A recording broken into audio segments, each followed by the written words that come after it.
arrived. I'm going to introduce Set Siri before I get her into this space.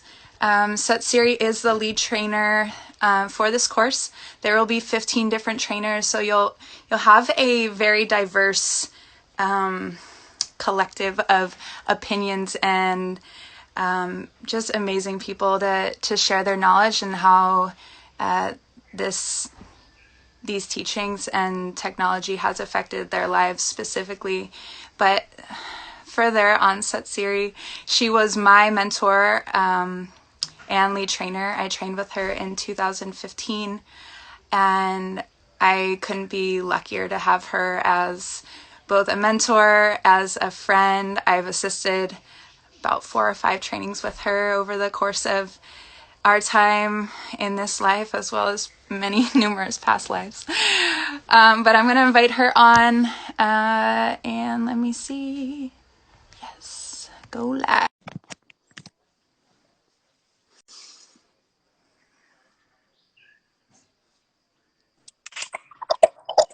Hi. Hi, sister. Oh, I haven't seen your face for so long. I don't know whether to laugh or cry, or I'm feeling all the things. Oh, hi.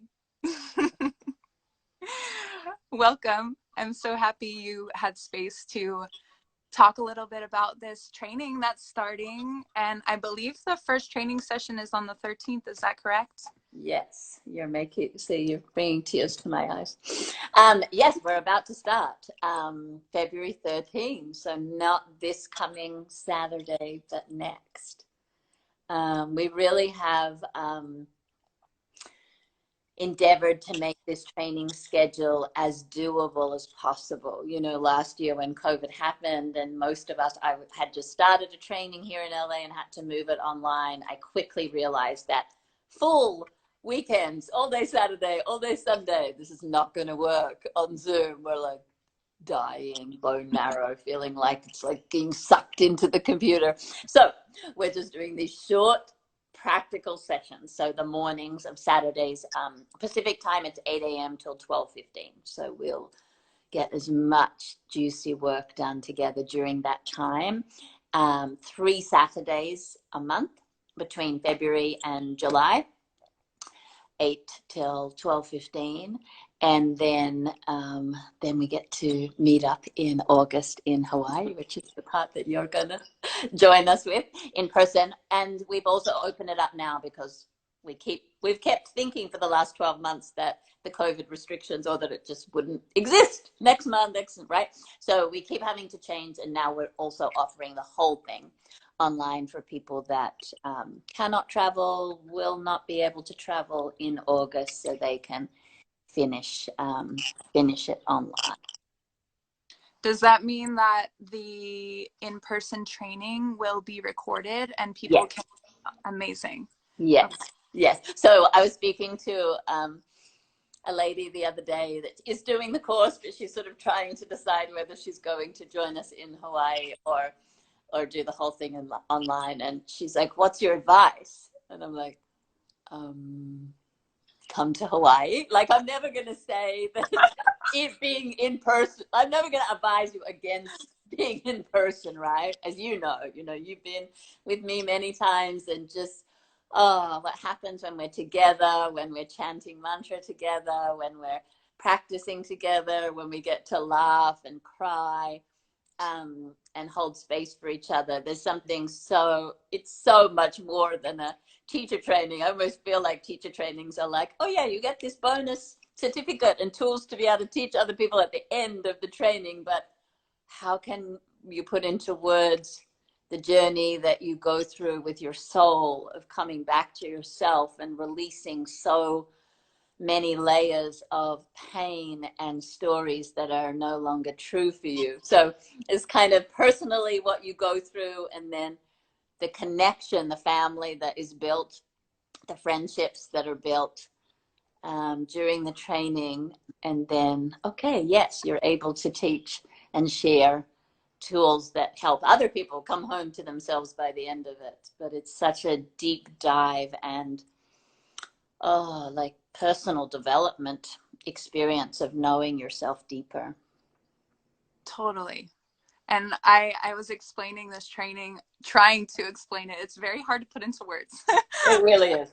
But I was explaining to a dear sister, and I was like, you know, it is a Kundalini yoga training, but it's also a life training, and it feels like a soul excavation. Like you're just going in there, and you're going in there in many different forms and angles, and you're meditating and you're moving, and you're removing yourself from your day-to-day activity. This is especially in the more immersive part of the program, and I just think that every human should go through some sort of training like this. And like I said, putting it into words is one of the hardest things that that I could ever do. I've been part of trainings. I've helped you during trainings, and every single journey is always so vastly different. Oh my goodness, I just was traveling back to last Bali where you met your beloved during the training.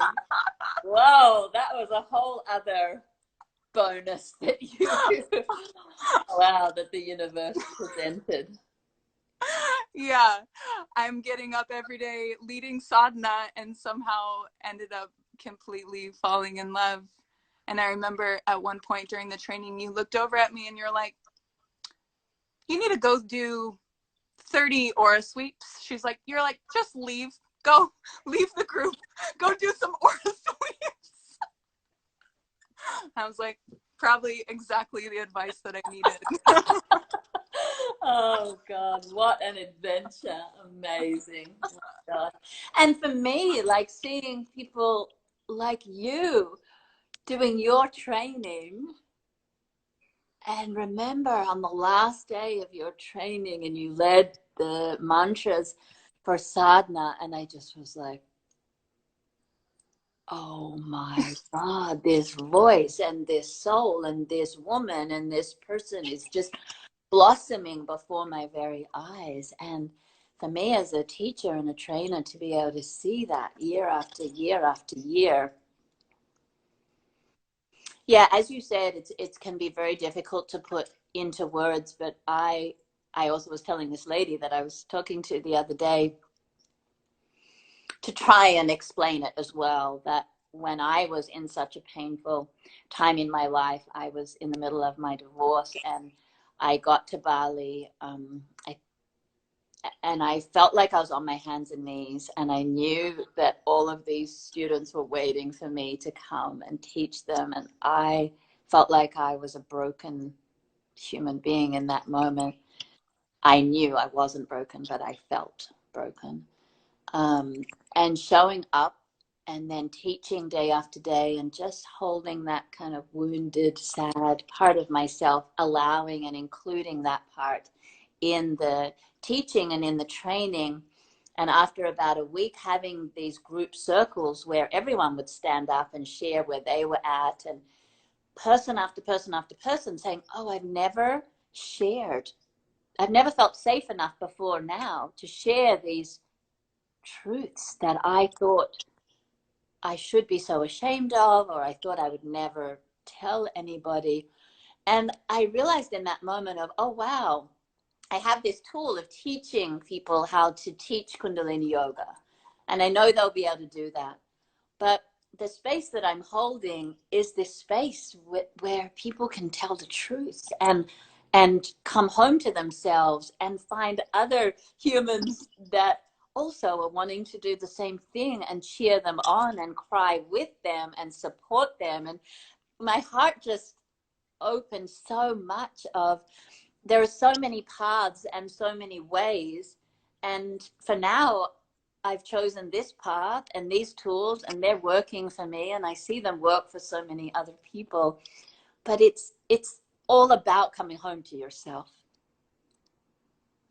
and stripping off the layers that are just not true anymore and are hurting you, harming you. And if we can do that for each other, it's so, that training, especially where I felt so kind of diminished in myself, it was so healing for me to hold this container for others, and I was so healed in the process. So, you know, we're teaching and we're the student, and who's the student and who's the teacher, and it's just this beautiful, wild experience that I feel very blessed to be able to hold that space. Yes. I don't want to detract from remember, I said to Jai that she can ask me any question that she wants to ask. So as soon as I wrote that, then I was like, oh, now I have to be ready for any question. But you know me, I like the hard questions and the juicy questions. So what are the questions or the what that people have asked you the most about this training? The biggest question that continues to come up is, how is this training going to be different from past trainings in the light of everything being revealed about Yogi Bhajan, all of the abuse, all of the information about, you know, the children within the lineage who were sent to India, who have also experienced trauma. How is this training going to be different from past years? So I could talk for 2 hours or 2 days or 2 weeks or 2 years about this topic. So I'm trying to organize my thoughts and be as succinct and helpful as possible. Sorry, I Because lost as you, all of us, oh, am I still here? Yeah. Okay. All of us on this path, whether we practice Kundalini Yoga, teach, train, the last 12 months have been such a painful, agonizing, shocking, freeing, and every other word and emotion that you could possibly find. So the allegations coming forward changed everything in our perspective and understanding of who Yogi Bhajan was. And then personally within myself, and I'll come back to, of course, after a year of this journey, it's helped me come back to the truth that within me, nothing has changed, because it was about the practice and coming home to my own soul for me in the beginning. And I often felt that I had to hold this man up on a pedestal because he was the founder. And I have to be grateful to this person that brought it to the West, that has improved the quality of my life, improved how I process anxiety, depression, how I found my voice, how I create healthy boundaries.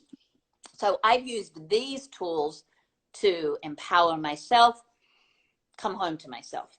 I think I was putting a lot of that thanks onto Yogi Bhajan. And then I think also I wasn't in some ways, and I couldn't even admit to myself because it wasn't the right thing, that I didn't really have such a strong relationship with him. Like when we were going through the revelations of the children's, hearing the now grown-ups who were sent to India and the abuse that they experienced. And I've had a couple of my friends call me themselves and tell me their stories. So I had days where I was sobbing like an animal, sobbing and raging, the fire of injustice that just touched every cell and every part of me with so much pain. And in some of those times, of course, I would be talking to other fellow teachers and trainers, and they would be like, I've taken all my Yogi Bhajan pictures down. I'm like, oh, I'm going to do that. So I get off the phone and I go, and there's not one picture in my whole house. And I'm like, what? So I think when I went through my divorce, I went through a lot of the falling of the patriarch and anybody that I was putting, and I didn't even realize, because I'm the lead trainer, and then I'm the lead trainer of KRI. Like, how can I not how can I have come to the truth that I'm my own teacher? Like, that's not allowed. So I wasn't even admitting that to myself. And I had this beautiful conversation with Nirveer, who used to be the CEO of KRI, when, I gave myself a lot of room and a lot of space last year for months on, I don't know if I'm going to continue to teach. I don't know. When I finished the training that I was in the middle of in LA, I gave myself these months of, I need to go through my personal journey and see where I land. And one of the conversations I had with him, because I took over the role of being the lead trainer after he had been for many years. And, as you know, I was the first lead trainer to not convert to Sikhism. And, I wear colors sometimes, and I always have. And, I look different to every single lead trainer that had gone before me. So I was like, oh, these people are going to hate me. And some of them did, and some of them still do. And so I had to be very secure in myself, that I could see how I was helping other people. That's what just kept me going. Okay, I don't look like the past, but I can see the younger generation. I'm helping them. But there's one conversation I had with Nirveer, and he said, how are you feeling now? Do you think you are going to continue? And I said, I'm still not sure. I'm just really sitting with it right now. I don't know. The answer is, I don't know right now. And all he said is, you do know that all of these years you've been the lead trainer and running these trainings, you've kind of been doing your own thing anyway. I mean, I burst out laughing. This is the CEO of KRI that's watched me, that chose me to take over the trainings, that then has watched me, and God bless him, he never said that to me once in all of those years. You'd think, like with that, and he's not like that, but you'd think that an older man coming from a more patriarchal time would be like, you're not doing things how, like, never once.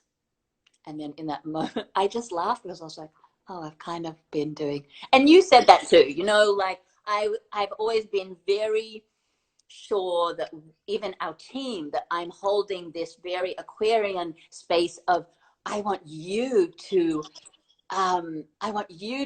excel, and Jai, I want you to show the best of you. I'm not the best at everything. I don't want to do everything. I want you to rise. I want you to rise. I want you to rise. How can we work as a true team together, and every teacher and trainer can share their gifts? So I knew I was doing that. So automatically it wasn't about Yogi Bhajan holding that space, that how do we speak to the students that are in front of us? And how do we help them elevate themselves? Not how we've always done it before. How do we keep allowing every human to reach their potential and heal and come home to themselves? So the training, as I said, I could talk for days about this, but to be as effective as possible. So with me admitting that and Nirveer naming that, you've always done your own thing. So in the vibration that I hold of love and you coming home to your truth, it's not different in that way. The ways that it is different is that Yogi Bhajan, as most spiritual teachers that came from the East to the West now, we're not special, unfortunately, in this way, that pretty much every guru, every male teacher has fallen, does have sexual abuse, does have mental, emotional abuse, financial abuse.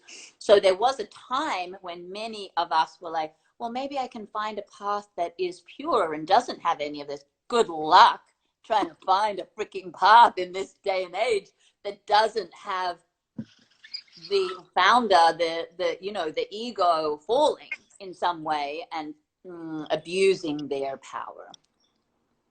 I hope that it's not always going to be that way, but the reality is that's the way it is right now.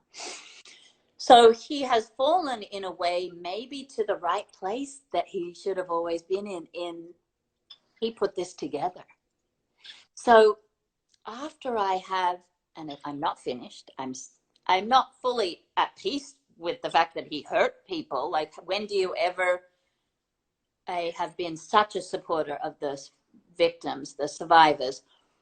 I don't know if I'll ever in my humanness be okay with anybody abusing their power. That's here, right? After I've gone through my own personal pain, because of course our own personal trauma gets stirred when a betrayal like this happens.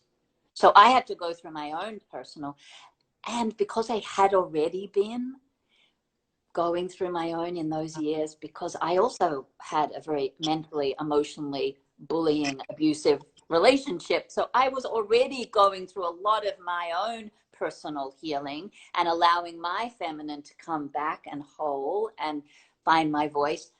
That in some ways, maybe I didn't have as much that personal trauma, but I had a lot. I shook sometimes with the pain, with the sadness, with the rage. My hands shook for days after I heard some of the stories.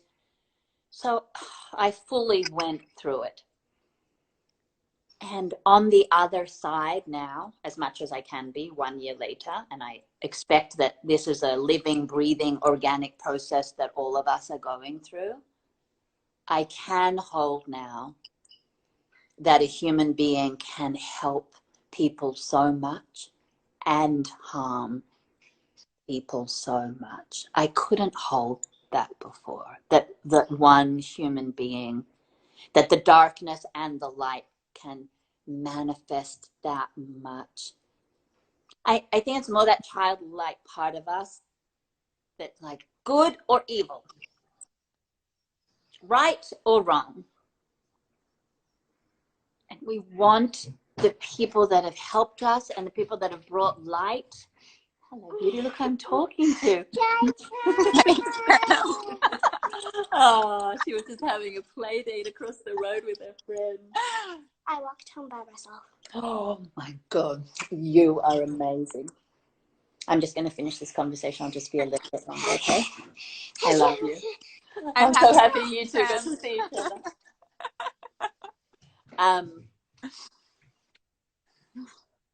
So I was saying this to this woman the other day. I don't like it. Like, am I in this lofty place where, oh, people do good and bad? No, like, I don't like it.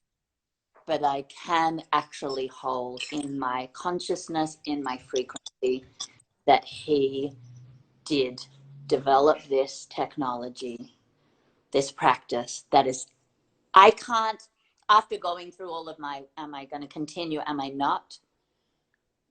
I trust my own body now.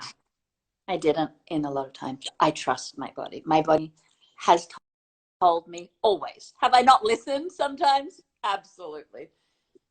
I know in my gut, in my body, what feeds me, what nourishes me, what is true, what is not true. We all do.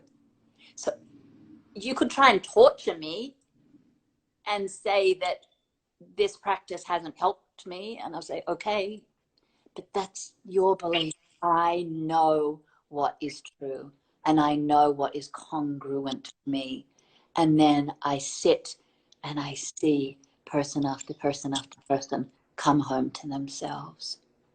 And one of the beauties, I guess, of going through this whole process is the truth in that, that you come to your truth in that. You come, this person can never practice again. This person doesn't want to believe anything that happens. Like, every single person coming to their own congruency where you can fall asleep at night and feel good and true in yourself. But it takes, I mean, last year, I wouldn't wish it on anyone, the agony, the pain, the what if the whole thing is polluted? Oh God, no. The days where I felt so angry and had to show up and hold space for teacher training and just let those students be in their space and know that I'm in a different space to them and I have to take care of my own process and my own trauma. So it's been big. But so he has fallen to the place of founder, which, as I said, in this day and age, we shouldn't have any gurus outside of ourselves anymore. Anyway, they're all falling. On a practical level, as the lead trainer, we get a lot of freedom in we're certainly not watching lectures anymore. We're able to really teach the practices in a way that are whole and true and effective without a lot of the worshipping or dogma around. Beautiful. I need to plug my phone in and we're going to dive in a little deeper because I've got more questions on that. I love the questions. Breathing so much, so much. So let yourself, that yoga with Annette. Yeah, the grief is so much. The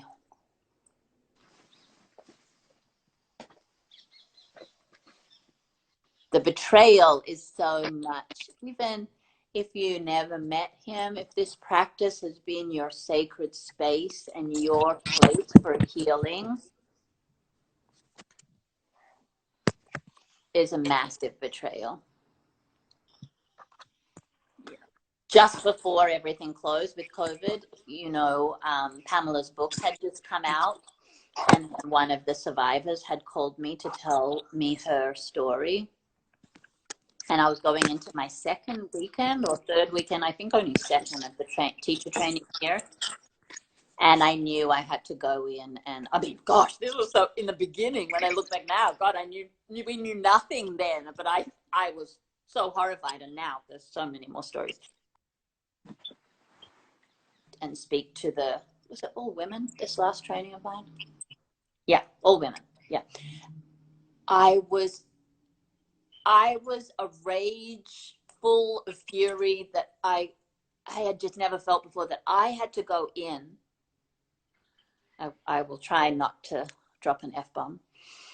And frigging tell these women who had just been sharing that this was they'd finally found a place for healing, for wholeness, that they'd finally found their safe place. And I had to freaking go and drop a bomb on that and explain another dude's taking advantage and abusing women. I just was like, how the am I in the, like, I just was like, God, universe, please help me, because the rage inside of me is I'm going to burst into flames. So the betrayal of that. And then there was that part of me, I don't know if it's my Australian cynicism or just I've been disappointed enough in my life, and I've known amazing men and men in power that are amazing and beautiful, and they also have taken advantage of their power and taken advantage of women. So maybe I've seen it enough that I was devastated, and I was like, shit, another one, another freaking dude couldn't hold his own power and sovereignty, and then the sacredness of that other woman and that other soul's journey in front of them. And now I have to freaking do this. So yeah, I mean, so many emotions, so many feelings. But to me, the honesty, the just talking about it, we all cried. And we were able to then keep talking and keep communicating, and they knew that they could have the honest conversations with me.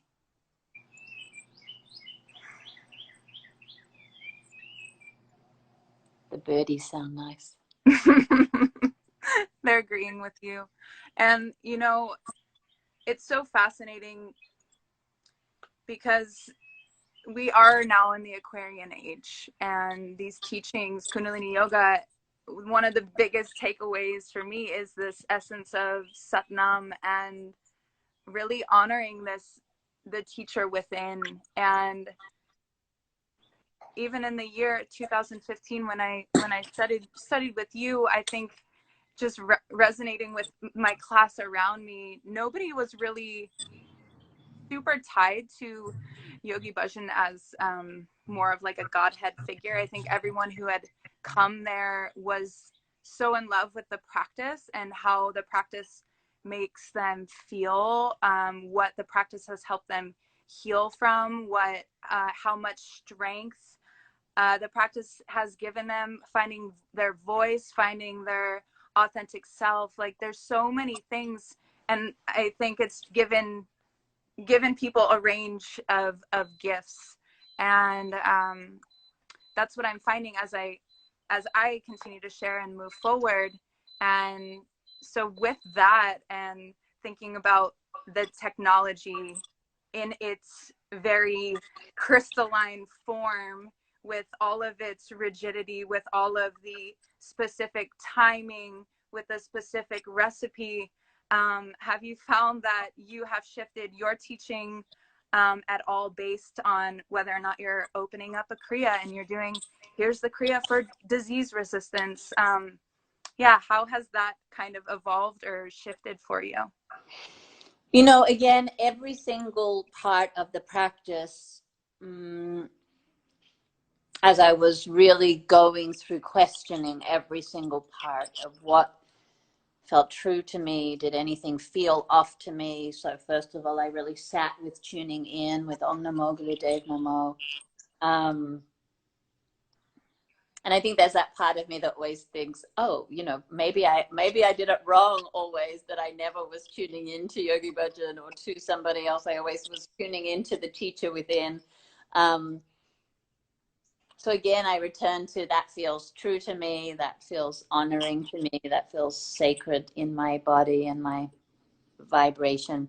So in the actual practice itself, I would say there's been more of an inner freedom in me than there has been so many actual changes.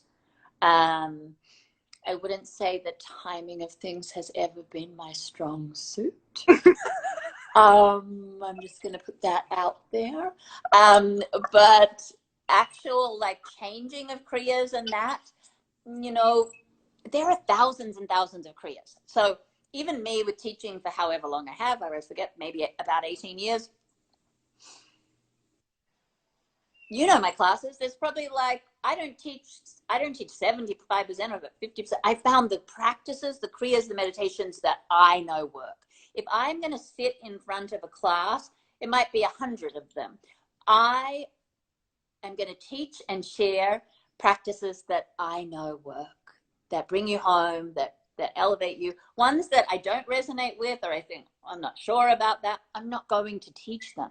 So you, in your exploration, that's what I love. Like every single person, every single teacher is going to experiment, hopefully use their body as an experiment, use their mind as an experiment, and see what is the effect.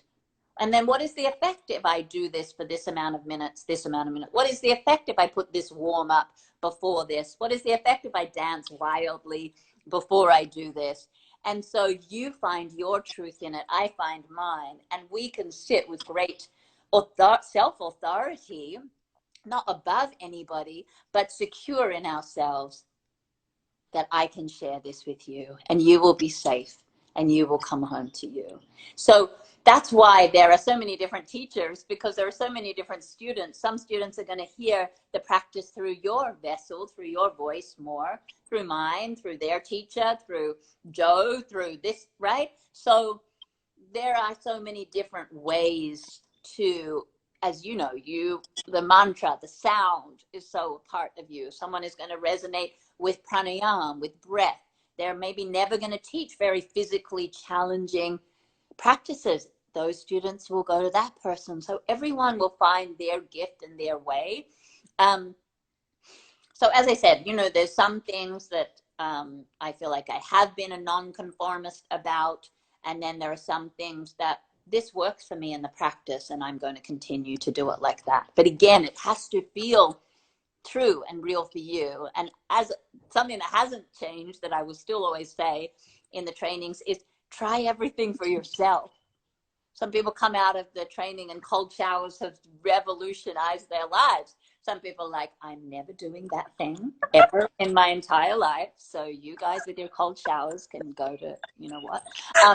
So again, everybody is going to find their own truth. yoga is thousands and thousands of years old. That's why this lineage,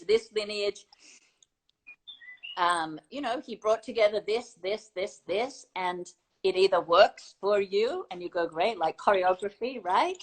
This feels good in my body, or it doesn't. And again, only you can know that. And this is the Aquarian age. We need to start trusting, as you said, the inner teacher and what we know and we experience. Sometimes we can be listening to the loud voices. I was talking to a trainer the other day and she was saying something about something that I'd said on a video, and she was like, oh, do you feel okay saying that? I'm like, oh God. I mean, the people that are denying that Yogi Bhajan did any of these things freaking hate me or criticize me. The people that think that you should never practice ever again and hate everything to do with Kundalini Yoga, they're going to criticize me and hate me. Great. Like we're born alone, we die alone. I have to be truthful to myself, to my soul. And that's going to change day, week, month, year, and it's meant to. But I can sit and share from the truth of myself and my integrity. What else is there? That's the most important thing that I can do. Then I feel alive. Then I feel like I'm living with purpose. Then I know I can shift my mental state if I start to go down with using the tools that I know help bring me back to myself. Not using my practice to check out, to dissociate, to be more fully me, which, you have been sharing so much lately. And that's what it's about. But the students that sit in front of us, it's not going to look like you. It's not going to look like me. It has to look like their Sat Nam, their truth. And that is true liberation and true choice and true freedom, is to not do what they say, is to do what you are saying. The birdies again. I just have chills all over. I'm like, that's Siri. What are they, like birdie cheerleaders? Yes, they're like, I'm coming there. I want birds to chirp every time I talk, damn it. They do, you just don't hear them. Oh, that's hilarious. No wonder you live there. I miss you, by the way. I miss you too. How much longer do I have with you? I'm okay. Okay. We have afternoon walking the puppy time. So, but right now, yeah, I'm good. We're good. Okay. Some more fun questions that partially are coming from me and partially from other people. Do it. Hit me. When we're doing practicums in the teacher training, are the teachers expected to wear all white and wear a turban? Mm-hmm. So the wearing white and covering your head, as you know, white expands the aura. We all know if we're standing in the sun and we're wearing all black, we're absorbing the heat. So the same with energy. If we're wearing all black or dark colors, we can possibly, it's not a witchy, weird thing, but we can absorb, right? We can absorb other people's energy in a really practical way. If we're wearing white or lighter colors, it brings a bit more space around us, so we're reflecting. So wearing white and covering your head is still suggested. It is not required. We're doing a lot of work, the code of ethics, looking at how Yoga Alliance has things, of how do we move to a place of more inclusivity rather than exclusivity, in how do we live the most as yogis and as teachers, how do we live the most non-harming life possible, the most conscious life possible. And that's going to look different to every person and every teacher. So look, Amrit Singh, who's now the CEO, you could not find a more progressive persons. You know, I hadn't worked with him so much before. I'd worked mainly with Nirveer, and that's who I trusted, and that's who I knew. And working with Amrit has been amazing. His support of LGBTQI community, just the way he wants to open things up. The good news is that all of us trainers get together and we get to vote on all of the changes that happen. So Yogi Bhajan's photo is off the manual. You know, these certification requirement changes have happened that needed to happen. But the good news and the bad news is that we all get to vote on these changes. So if it was just top down, okay, we're going to change this, it could happen tomorrow or next month. But he's hearing from all of the trainers all over the world. So we've done the new manual. What do you call it? Point 2. Now next year is going to have to be point 3, point 4. So,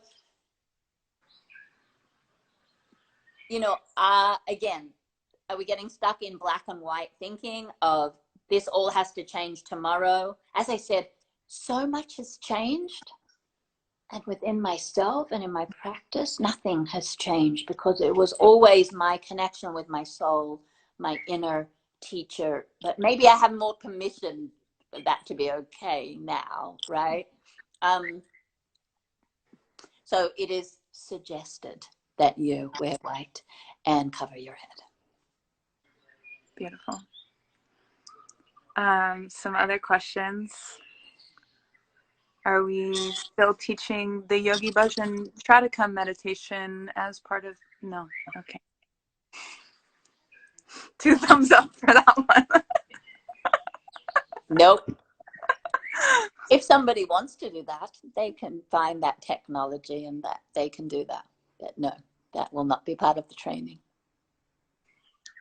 Great. Another question. So within the virtual space, how are we going to create more of an intimate feeling? Are there still going to be small groups that break off? Yes. So we will do, they will have their small groups that, as you know, it's like your little family that takes you through the training.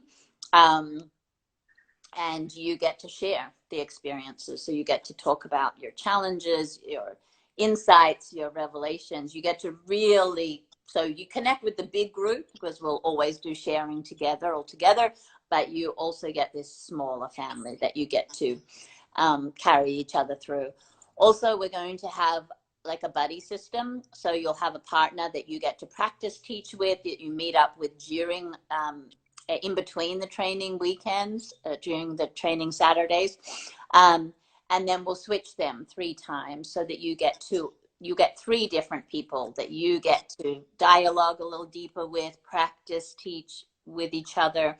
So yes, and I really made a lot of those changes last year with my training, that I moved online, and I learned a lot, and I saw that they needed more support. And so I've really implemented that, because we get so much support when we're in person, right? And we get to share lunch together and all of that. So I did many more check-ins with the training last year and discussions. And so that's why we also did the shorter but closer together 3 Saturdays in a row. So there's not this like month between connecting. So yes, the small group, little family, and then their buddy partners, that is going to. And I meet with every student one-on-one, and we have our time and our discussions together. So that really helps the connection. So yes, we have implemented a lot more support in with the online experience, so that they can share their voice, ask their questions. And as you know, I set that up from the beginning in the training of this is not my training, like this is your training. And what do you need? Use us, utilize us. Amazing. You know, the training staff is just, you know, that everyone said yes. Of all of the trainers that I wanted, you know, it's the most diverse training staff probably that we have ever had. And that's, you know, we are representing humanity and the planet, whatever your sexual orientation is, whatever your background is, whatever your ethnicity is. Yeah, so I feel like one of the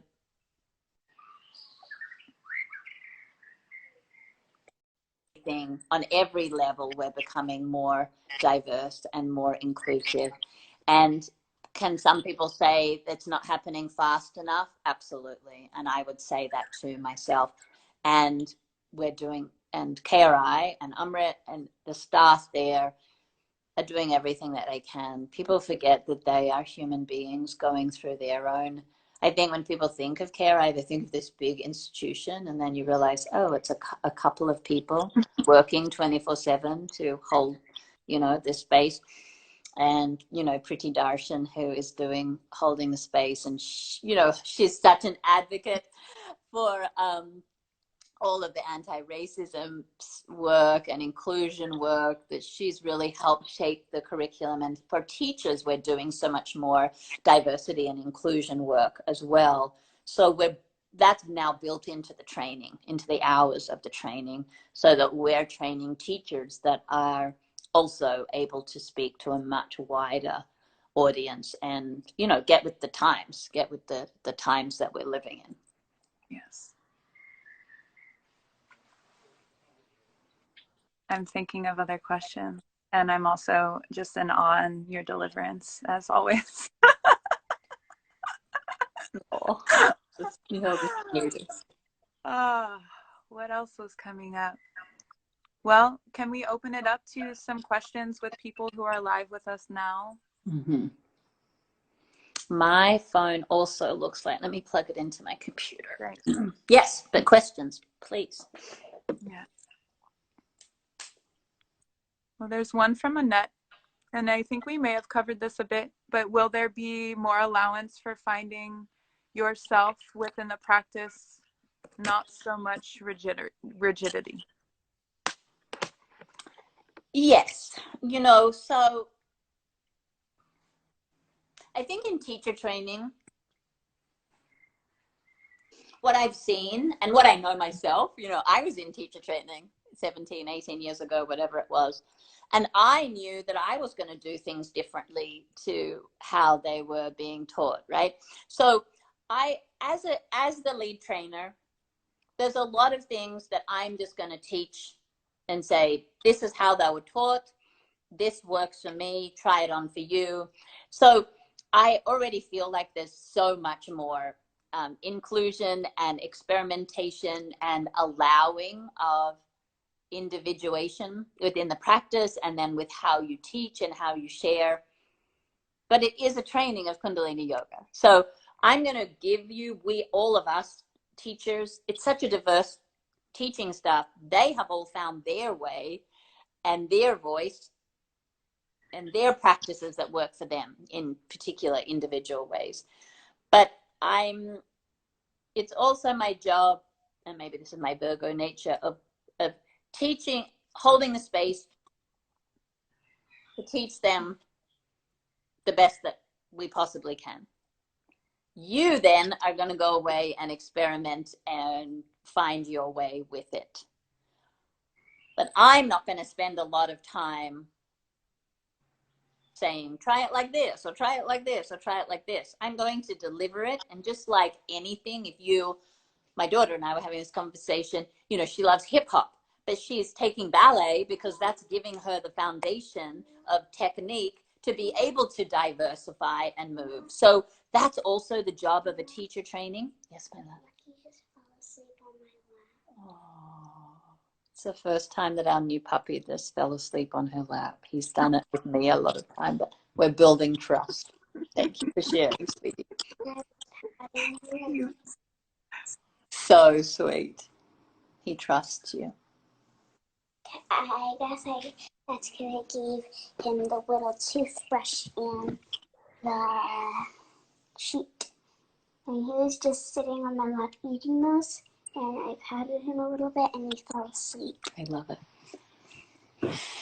You can be here while Jai asks me these questions. Yeah. We're doing Instagram Live. I just miss Prem. I miss our little adventures we went on. So many adventures. And we can hope, and Rachel can come, and we can go to Topanga again. Oh, Wanderlust. She's always saying that our road trip to Wanderlust Lake Tahoe was one of her happiest times. Mine too. Totally. Let's see. I think Mark had a question. With reference to Japji, where did repeating Poris 11 times with specific results originate? Not my specialty.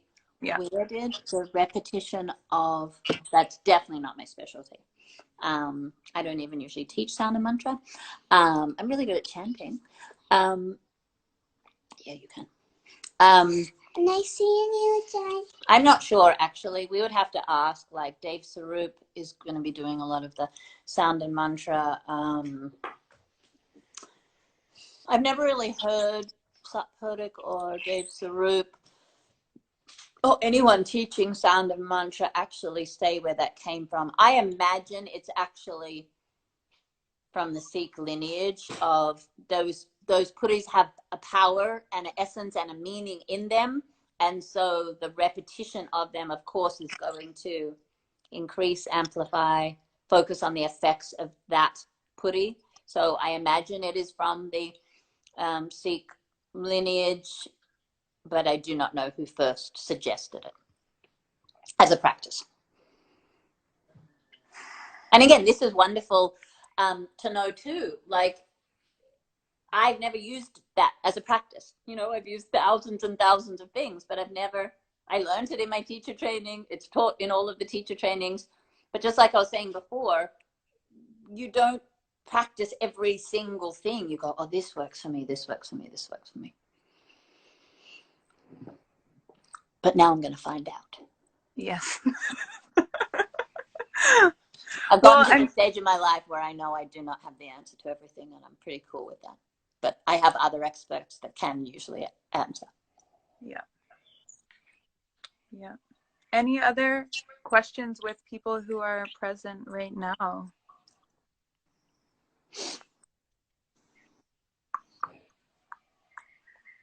I did have a little follow-up on the training itself, and from my own personal experience, what the level 1 training gave me.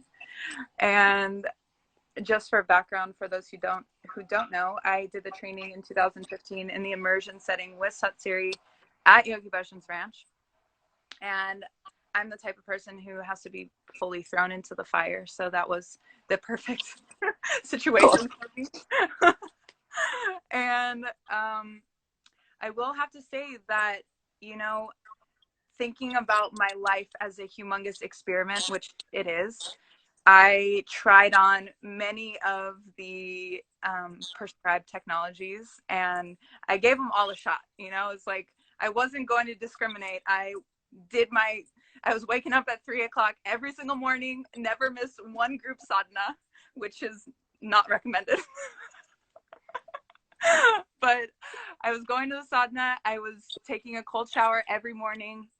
I only wore white and only covered my head, and I just tried it on because, like you said, these are all suggested things. They are, some of them proven technologies. And so that's what I did. I was like, all right, well, I love this practice. I didn't know that all of these other layers of the practice existed, but I just gave it a shot. And, you know, some things have stuck with me and some things have not. And, but with the actual foundational training within, you know, the kriyas and the meditation, and, you know, we break down each posture and we do all of that anatomy. We look, you know, it's like so many people have been doing spinal flex for like 3 years and they're still not quite doing it right. So like really getting in there and diving into the more technical side, what I keep hearing is you have to know the rules to be able to break them. And it really is such a strong foundational training, and you can take what you love and you can leave what you don't love. And I just think this practice is so vast, from the mantra to the pranayama to the physical practice to, you know, honestly, there's so many different routes that you can go down, and you can, it really, life is just a big experiment, and this is a microcosm of that. Absolutely. Beautifully put. I love that about you. You're like, I reckon you're head first into the fire. Yeah. I'm like rolling around. Got to get all of the edges of it. And not everybody is like that. I don't even think I was not like that. I think I was like tiptoeing in a little bit and trying a little bit of this and trying a little bit of that. And so that's the beauty, that it can look like so many different things, and everyone will approach it in their different ways, and everyone will give it what they need to. And yeah, as I said earlier, and you said too, it really is just this experience of coming home to yourself, to your soul. And what a beautiful gift that is to give yourself. As you said, it would be wonderful if everybody had the opportunity to do something like this, to break the spell or hypnosis of the everyday life, and to be able to connect with their inner world and see if anything needs to shift or move or change or be let go of. Because all those things are beautifully revealed when you sit with yourself, day after day after day. I'm just reading Jay Kirti's slower path that continues to evolve 10 years later. And I just want to say hi, Jay Kirti. I love you. Hi, Jay Kirti. Yay. Yeah. Any other final thoughts or questions before we close this meeting? There's a question about Aquarian sadhana. Did La Lotus, did you want to follow up on more of a detailed question on that?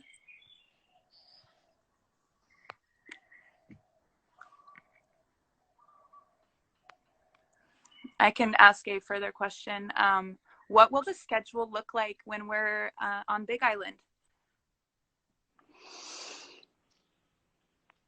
So, I'm holding the polarities of, we are wanting to get a lot done, and I'm wanting to also have space and time and room.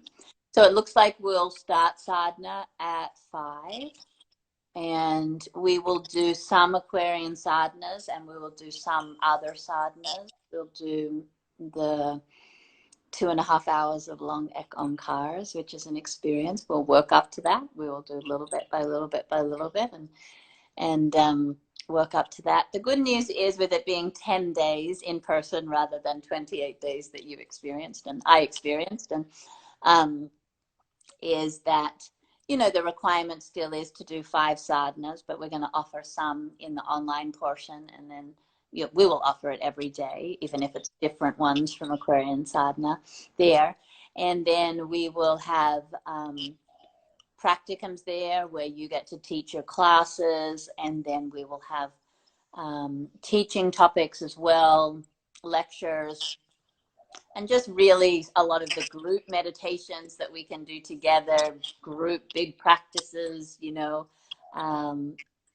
I love those experiences where people break through what they believe that they thought they could do, and then they come out the other side very inspired and proud of themselves. So we'll do a lot of those experiences there. And gosh, enjoy being together, eating together, and walking on the beach together, and meditating together, and sort of sealing the experience together. Can it be August already? I'm so excited. Right?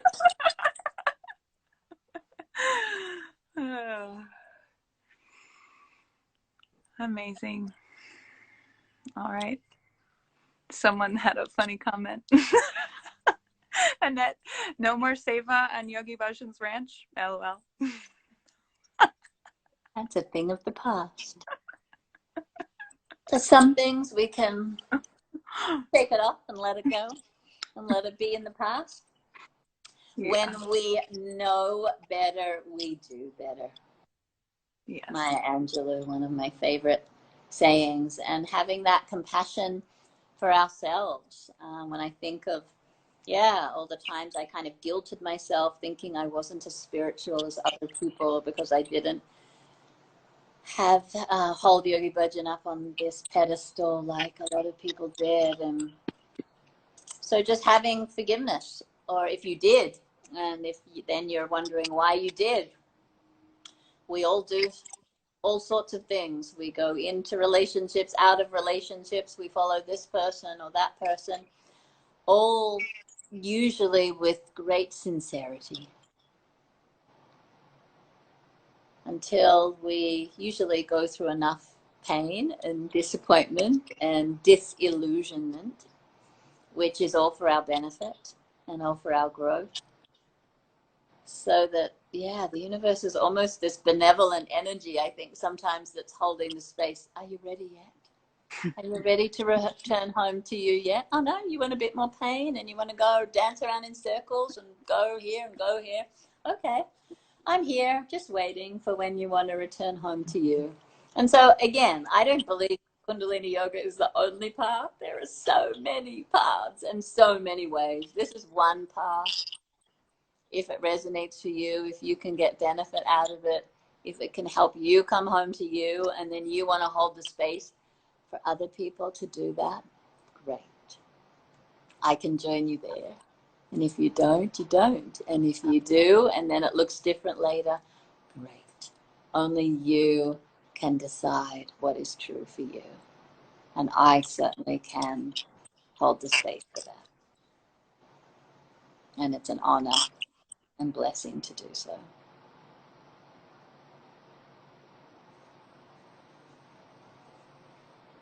Thank you, Siri. My pleasure. It's so funny saying little sister, because sometimes I feel like we're both like 9,000 years old. Thank you, sister. Thank you, sister, that in this lifetime is younger than me. I love you. It's a pleasure to be with you. Thank you. Thank you for sharing your time. And I'm so excited for this training and so excited to see who these magical souls are that are being called to this specific training. I think it's going to be incredible. Just looking at the roster of trainers, ending on Big Island, which is a very energetically explosive space to be on, and have that be the culmination. I mean, you're literally on an active volcanic island. Let's just think about how powerful that is. So I'm excited, and thank you for your time. And people have been wondering how they can sign up, and what is it just KRI.org? And then there's training drop down, I believe. Yep, Kundalini Yoga Research Institute, and then you go to teacher trainings, and it's the hybrid Hawaii level 1 training. Maybe you can write it in here too. We can put it in the chat. Yeah, anyone who's interested, I could just send them a link. If you just write to me personally, I'll send you. I've got a little discount code too. Oh yeah, cool. Yes. You have a discount code? Yes, I sure do. I have one. Okay, good. Excellent. Perfect. We all reach out to either of us. Yes, absolutely. Yes, and if you have any questions for me, absolutely reach out to me. I would be honored to answer your questions. Thank you, Jai. I love you so much. Love you too. I'll see you soon. Bye. Bye.